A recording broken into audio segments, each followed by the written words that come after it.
প্রখর রৌদ্র, আকাশ মাটি উত্তপ্ত। নারী হেঁটে চলেছে নগ্ন পায়ে। জুতো পরার অধিকার তো নেই। ছাতা কেন? এক গলা ঘোমটা তো আছে। কেউ জিজ্ঞেস করতো না, তোমার কি শ্বাসরুদ্ধ লাগছে মেয়ে?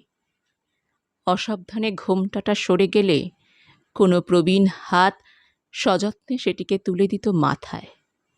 সাবধান করে দিত, তুমি সীমার বাইরে কেন?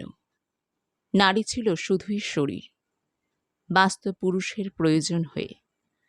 পুরুষের পেটের তৃপ্তির জন্য রান্নাঘরে, শরীরের তৃপ্তির জন্য বিছানায়, সমাজ ও বংশবৃদ্ধির জন্য আতুর ঘরে নিজেকে উজাড় করত।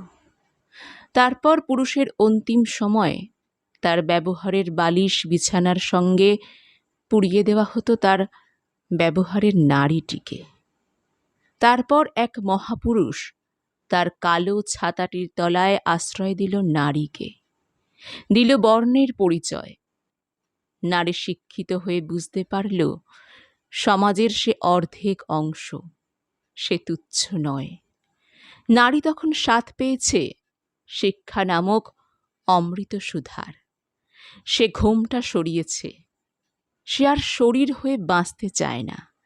সে শুধু স্ত্রীলিঙ্গ নয়, সে সমাজের অর্ধেক অংশ। স্বামীর পরেও সে বাঁচতে চায়, সন্তানদের জন্য বা কখনো নিজের জন্য। পুরুষের মতো দ্বিতীয় বিবাহের অধিকার চায়। এভাবেই সংগ্রাম করে কেটে গেছে বহু বছর। আজ আবার প্রশ্ন উঠেছে নারীর অবস্থান নিয়ে।